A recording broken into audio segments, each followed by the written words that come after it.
Folks, these past 12 months have been insane. With Papa Pow no longer tying on that money printer, interest rates are through the roof. Everything is more expensive. But I guess the silver lining in all of this is the fact that now that bank interest rates are up, our savings interest rates are up. And so in today's video, we're talking about the best savings accounts of 2023, specifically high yield. Howdy folks, and welcome back to the channel. For our new viewers who are just joining along, hello, my name is John of John's Finance Tips. Today, I've teed up 7 of the best and a couple of my favorite savings accounts that are gonna give you the highest savings rate. And as always, we've saved a special one, a very, very special one for last, so be sure to stick around. Now, if this all sounds like a great plan to you, well, pop a squat, tap that little thumb icon, we're gonna dive right in. Although, 2 quick housekeeping tips. 1, the interest rates I talk about are relevant as of this video. So when you go and apply, they might vary, just double check. And 2, I'm not sponsored by any of the banks. These are just my honest opinions about the highest savings rates for 2023. Coming in at number 7, we have Discover Bank. Now everyone's familiar with Discover. They have a slew of various products, but their online savings account is currently giving an interest rate of 3.3% APY. This bank account is pretty no frills and it's pretty straightforward. There's no monthly maintenance fees, there's no overdraft fees, and there's no minimum to actually open the account. Personally, I've actually been at Discover's checkings and savings and credit card company since like 2011. They have a really good slew of beginner credit cards like the Discover It, as well as things like the It Secured or the It Student. And from there, I moved to checkings and savings. So Discover's done a pretty good job of bringing me into the family. The one thing I do want to call out about their online savings account though, is the fact that some transactions are limited to 6 per month. Now, it makes sense because with a savings account, you should just be saving versus spending and using it, but it is interesting to call out, and I'll list them up here on the screen. The one I want to draw your attention to is online transfers out of the account. You can only do 6 per month. Again, I think this is in the spirit of saving. Money should be going in and sitting there. I get it, but I don't know. I thought it was an interesting limitation. The one thing that is interesting about the withdrawals is you can have unlimited withdrawals if you send a messenger. What? Anyway, Discover Bank coming in number 7, 3.3% APY. Coming in at number 6, actually very similarly, we have Capital One. Similar to Discover, Capital One's got a slew of credit products. Some of their beginner cards are like the Quick Silver or the Saver One. But on the savings side, they get a 3.3% APY as well. Again, no frills, pretty straightforward, very little fees, no monthly maintenance fees, no minimums to open. This is just an overall good savings bank to look at, especially if you want to start a banking relationship with Capital One. Similar to Discover, this one's also got a quirk. With the Capital One savings account, you can't take your money out of it. Discover limited you with 6 withdrawals. Capital One is just like, nah, can't do it. So the only way to get money out of a Capital One 360 savings account is linking it to a checking account, whether it's Capital One's or someone else's, and you have to transfer it to a checking account and then pull money out. Is it annoying? Yes. But is it in the spirit of saving money? Yes. If there's that many steps, I'm probably not gonna be wanting to pull money out of my savings account. So maybe you could think of that as a good safeguard. But again, very interesting quirk. They even call out on their website that if you wanna take money out, you gotta transfer it to somewhere else and then withdraw it. But on the plus side, there's no limits. So you could do as many of these transfers as you want with Capital One, and you're not limited to just 6 with Discover. Coming in at number 5, we have Ally Bank at 3.3% interest for an online savings account. Now, you guys might not be aware, but they were one of my very first banking relationships. I remember I must have been still in college and I wanted to open a bank account. I had a local bank where I could do cash transactions, but I wanted a national one. Ally at the time crushed it. They had an ATM card where basically you could pull money from any ATM anywhere and they will reimburse all of it. Now that they've grown and scaled a little bit, it's reduced to $10 per month for out-of-network ATM fees, but still, really, really good bank. I've been with them for forever. So with Ally, you are gonna get a little bit more of the bells and whistles compared to Discover or Capital One. The first feature that you're gonna get is this buckets feature. So basically, think of it as digital envelope stuffing, where you have all these different buckets, whether you wanna call it emergency, vacation, car rental, and within that, you can, have your money in your main savings account and then distribute it to various envelopes or buckets so that it makes it a little bit more easy to categorize and save for certain things. The other feature that Ally has are called boosters. Now there's 3 of them. I don't know if they're all necessarily considered boosters, but one of them is recurring transfers, which I think is pretty standard. You can have a set amount of money transferring from your checking account to a savings account with Ally every month. The second one that I think is pretty interesting is the roundup feature. So basically, if you spend money on a checking account from Ally, they will round up the amount of money you spend to the nearest dollar and basically save that difference and then deposit into a savings account, which is pretty cool. Now, should you be using a debit card for most transactions? No, but I get it. There are folks out there who have a tough time accessing credit, and so they do use a debit card. So this is a cool feature. You go, you swipe on the Ally checking account side, and whatever the difference is in the nearest dollar, they round up, and then they will deposit that into your savings account. And number 3, they have this thing called surprise savings, where I guess they analyze your incoming and outgoing bills and payments, and if for whatever reason they think there's a surplus, they'll just save the money for you. That's a cool feature. I don't know yet kind of where I sit on that. Again, I think it's really cool, but how do you actually know? And what about unpredicted things that might come up month over month? But either way though, those are the 3 booster features. The one that I think is most interesting is gonna be the roundup feature. And as for limitations with an online savings account, it's gonna be 6 withdrawals per month. Again, going with the whole theme of when you're saving money, it should be going in, not out. That's not that bad. Coming in at number 4, we have SoFi at an interest of 3.75% for their savings accounts. SoFi is actually the first bank on this list with a savings account that actually gives you a sign-up bonus. You're gonna get a $250 bonus for having a direct deposit of $5,000 within 25 days or so of opening an account and making your first initial deposit. Now, if you deposit between $1,000 and $4,999, you'll get a bonus of $50. I think it's pretty cool that a savings account is offering a sign-up bonus for basically what you're gonna do anyway, which is save a bunch of money, but we'll get to why that is in just a moment. Similar to all the banks we mentioned before, with SoFi, there are no fees really anywhere. No monthly maintenance fees, no minimum balances, no overdraft fees, which I think has become pretty standard recently for a lot of bank accounts. SoFi also has these automatic savings features like vaults and roundups, which is very similar to what Ally had, but the thing is, I couldn't really find information on the landing page on SoFi.com to get into the details of it. So I'm gonna assume they work in a similar way, where vaults are kind of like envelope stuffing, and then the roundups are probably a similar type of concept where it's checking account and you're gonna round to the nearest dollar and then you can deposit into your savings account. Again, it was really difficult to find information on the SoFi website. It was just, we have this, but you gotta go find it. So remember earlier I said SoFi has a sign-up bonus. Well, the interesting thing to note about a SoFi account is the fact that when you open SoFi, you're not only just opening a savings account, you're opening a checking account. You're probably wondering, well, can I just open one versus the other? The answer is no, you can't.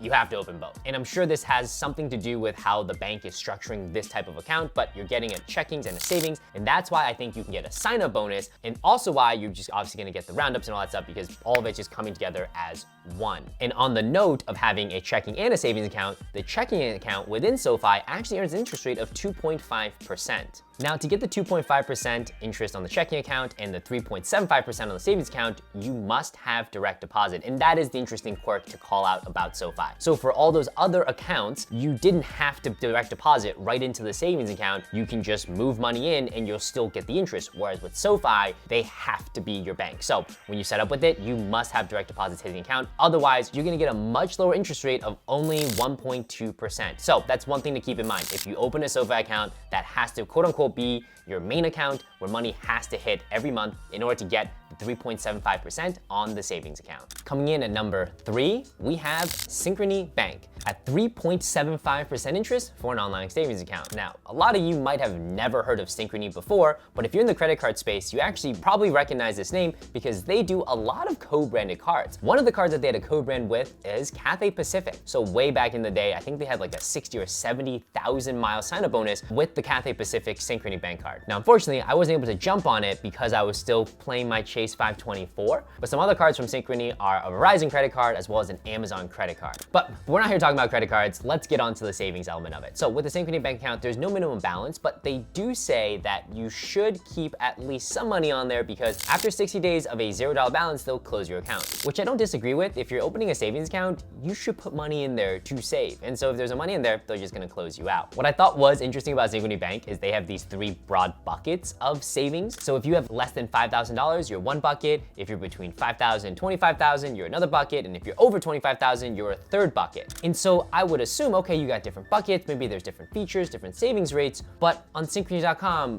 everybody gets 3.75% as a rate.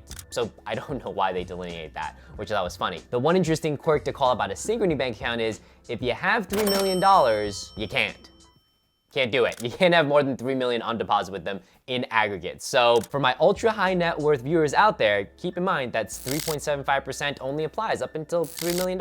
And then afterwards, you gotta go elsewhere. I wish that was a problem I had. Coming in at number 2, we have Bread Financial. Yes, folks, let's get this bread. Dad jokes, da-dum-ts.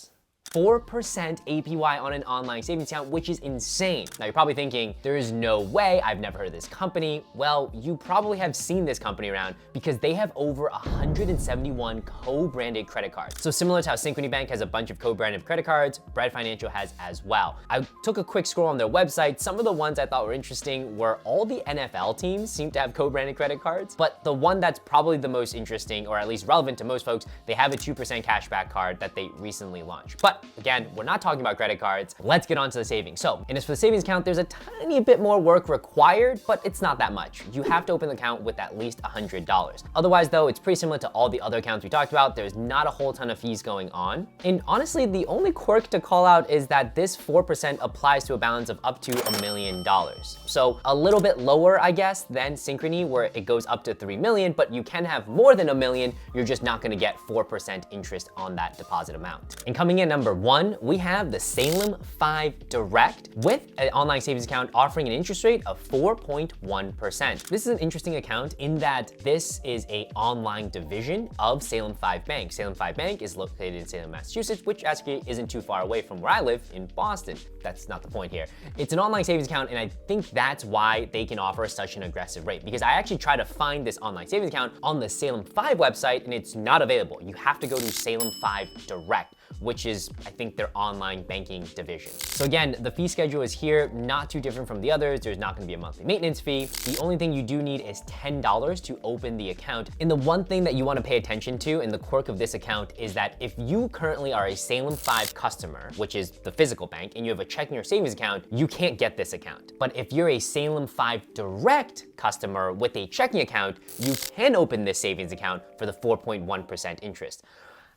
I think it's weird. I think it's strange. Obviously, they want to generate more deposits, but I mean, kind of penalizes current customers. Anyway, just be sure that you apply online and you apply with SalemFive Direct so that you can get this 4.1% interest, which is just bonkers. So that wraps the list for our top 7 savings accounts of 2023. But remember, we've got an honorable mention. And this is actually what I did when I had to go look for a savings account earlier, or I guess later last year. So at the end of last year, around November, December period, I realized that in 2023, I'm gonna have a monster tax bill. And so I went searching for a savings account, right? And at the time, it was usually about 3.5, maybe pushing 4% on these high yield savings accounts, which isn't bad. But then I stumbled across this. Bonds, specifically treasury bills that were maturing in 3 months. Because treasury bills that were maturing in 3 months at the time, they were giving a 4.4% yield, which again was beating out all of the high yield savings accounts that I had seen at the time. Now things are shifted a little bit more now. Obviously our highest rate we're seeing with the SalemFive Direct is at 4.1%, but treasury notes anywhere from 3 to 12 months have a yield right now of over 4.6%, which is just bonkers. Now, the other reason that I really like the treasury bills was the fact that you did not have to pay state income tax on the interest that was generated. Remember guys, for all the interest that's gonna be generated on these high yield savings accounts, you have to pay tax on it. State, federal, it's just income. But with T-bills, you don't pay income tax on the state income level of it. And for me, living in Massachusetts, the 5% state income tax, that's a doozy, and I love to keep my money if I could. And so those are the 2 benefits of the T-bills, right? The higher interest rate as well as not paying the state income tax. But there are some downsides in that it requires a little bit more work. When I was getting going at the end of last year, I'd never bought a bond before. I'm like, oh, it's probably pretty simple, like a stock, open my brokerage account, hit buy. Not exactly. So let me walk you through that process. And also really quickly, just to catch everyone up exactly what is a bond, what's a treasury bill, it's basically a loan to the government. You basically say, hey, US government, I will loan you my money. And the US government says, thank you very much, John. And we're gonna pay you back whatever the interest rate is in 3, 6, 9, 12 months, a year, 2 years, so on and so forth, right? That's basically what a bond is. So it's pretty much guaranteed, unless the US government defaults. Then again, we'd have probably other problems if that happened. So how exactly do you buy bonds? You have two options. One, you can buy it directly at auction. So the government auctions them off on a certain day and you go bid for them. So we look at here, I pulled it up. This is what Schwab is showing as the next available auction for a 3-month treasury note. So you see here, the next auction is on the 23rd. So you log on the 23rd and you can bid for them. And the second option, which is what I did, going on to Schwab, was buying them off the secondary market. So instead of direct at auction, these are just other people who have bought bonds and they need to exit their position for whatever reason. And so this is the chart that Schwab has on their website. Folks, look here, a 6-month T-bill currently would yield 4.8%. That's just so bonkers to me. And again, remember, you get to save on the taxes on the state income side. The only thing you wanna note about bonds that's very important is that you have to buy them in denominations of $1,000 at a time. So when you buy and you go into these screens and you're hitting 1, you're actually buying, I guess, 1 block, which is $1,000 of a bond. So don't go in thinking you're gonna buy $500 of bonds, hit 500. No, that's gonna be 500 times 1,000. And again, the other thing to note is that the 3-month, the 6-month, the 9-month, this is the annualized rate, right? Obviously, if you're only holding it for 3 months, you're gonna only get interest relative to those 3 months. But if you extrapolate out to the full year, it's gonna be the interest rate above. And with bonds, I think the most limiting thing is the fact that, yeah, you have to hold until maturity to get the full interest rate, right? Which is a limitation, but also not a bad thing if you think about it. If you're after a online savings account or a savings account in which you just have to save, right? For a lot of folks, it's like, oh, well, it goes in the savings, maybe we move out of checkings, oh, maybe we spend it. Well, for this, to get the full interest rate, the 4.6, 4.7, 4.8%, you need to leave it in there for that set period of time. So it's almost kind of like a forced savings. And I guess you could make the argument that,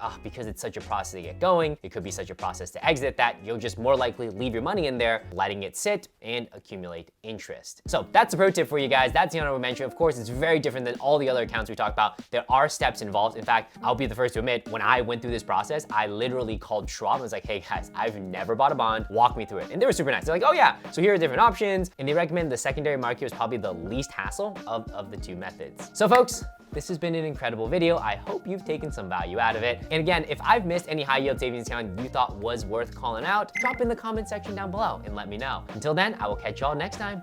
Peace.